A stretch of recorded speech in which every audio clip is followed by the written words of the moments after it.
There are some video games where dying doesn't actually take you straight to a game over screen.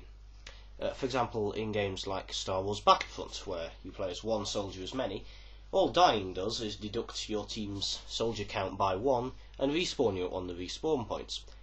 In Fable 2, for example, and I believe now Fable 3, all dying does is give you an imperceptible scar on your character portrait and you just get back straight up. That's one of the things that really ruin that game. One such game it doesn't ruin, however, is Shadow of Memories, which has a plot which begins with the death of the main character. The main character is a fairly unlikable sort, having about as dynamic a personality as, say, George Stobart and other such legends of gaming. But the plot is sufficiently interesting to keep you playing in the game.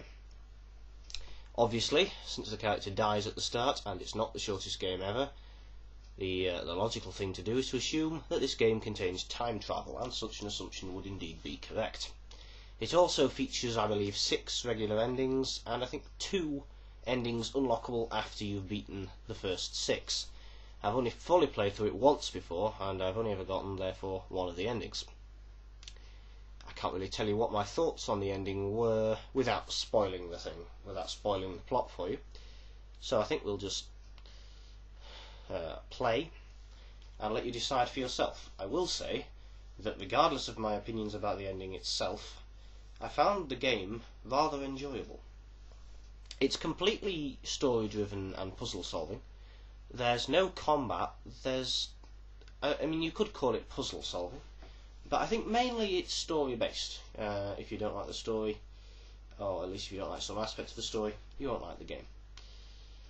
Okay, I'm not quite sure where this intro is going, so I think we'll just say let's begin. Let's play Shadow of Memories. So hello and welcome to Let's Play Shadow of Memories. Titled, I believe, Shadow of Destiny in the USA. Not really a remarkable name.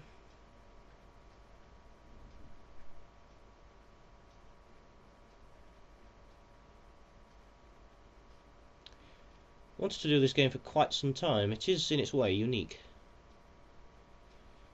Made by Konami and K-Set something. Never heard of them.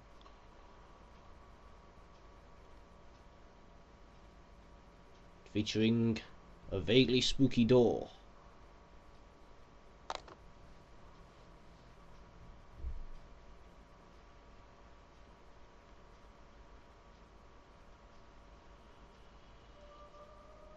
And a vaguely creepy man set to vaguely creepy music.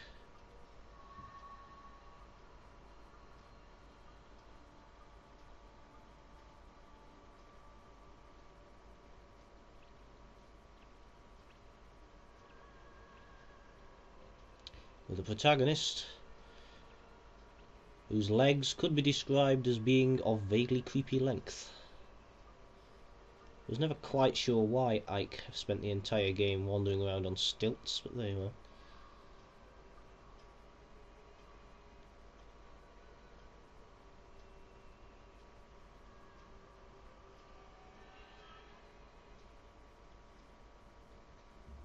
I'm not sure I've ever watched that intro before. It was somewhat underwhelming.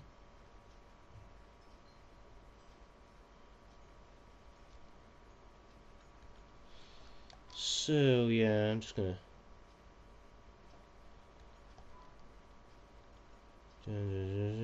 just checking the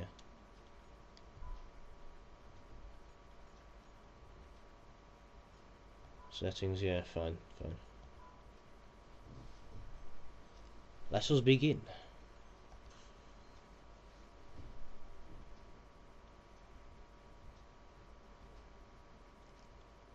Prologue, 8th of April 2001.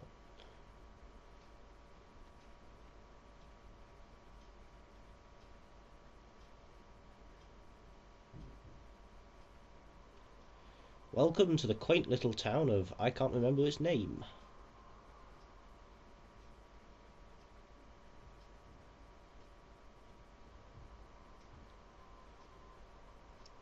Quaint little traditional German town here, and I've never been quite sure why it appears deserted. At first I thought maybe this was a plot point, but no, it's just that the Designers apparently couldn't be bothered to code more than about 8 citizens into the game.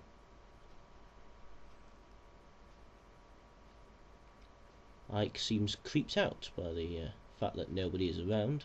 I'm not sure why, because it's perfectly normal.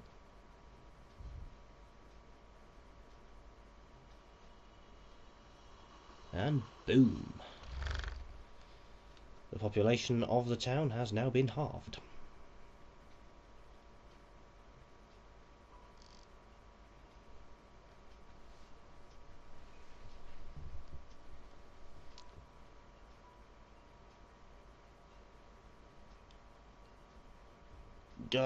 Personality fading. Bleh.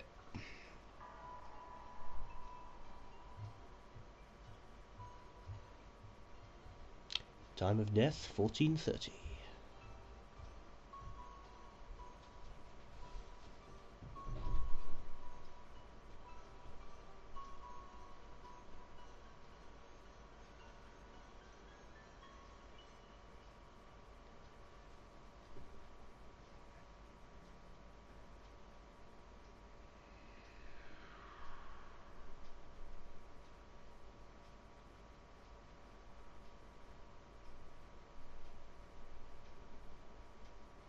You have entered a disorganized teenage bedroom.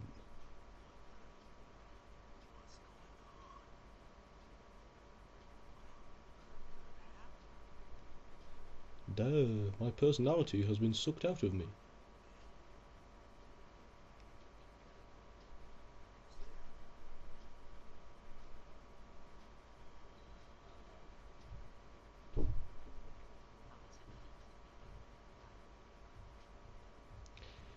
Well, I'm completely numb and emotionless, but then I was like that in life anyway.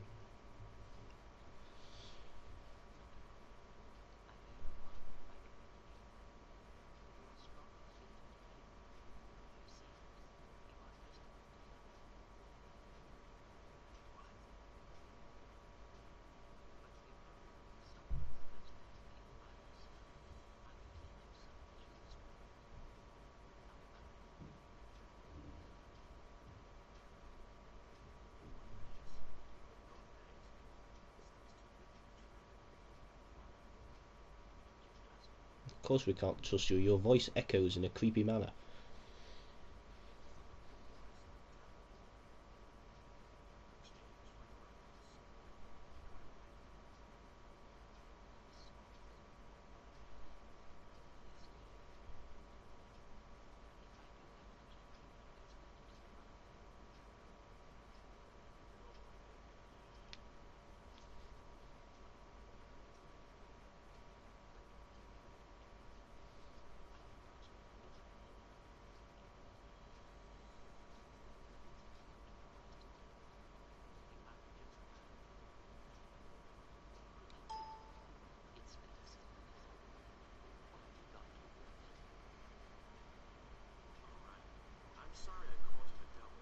I'm sorry I called you the devil.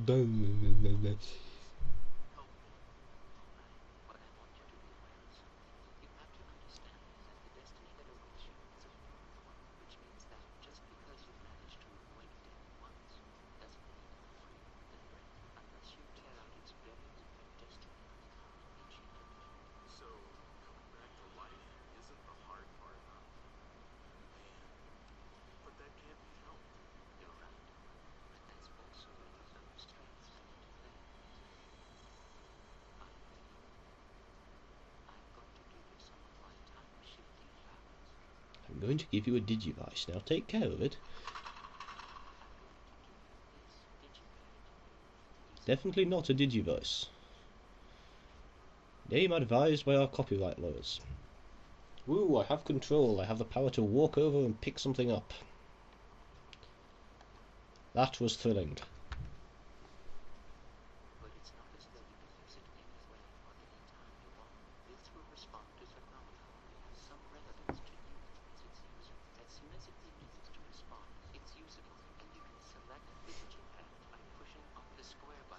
Not only do I bring people back to life, but I screw the fourth wall too.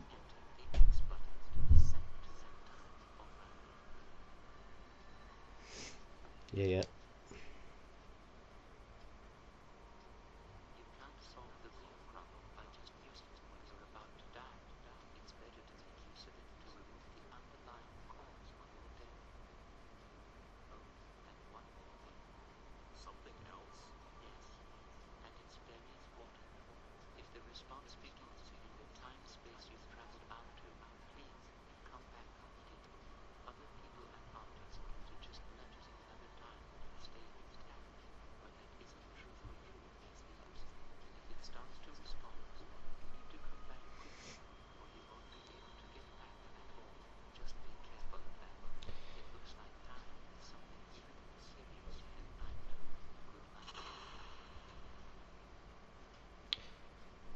basically, if you're in another time space at the point where you should die in the original time space, then your very existence is destroyed, and that's the only way to get a true game over screen in this game.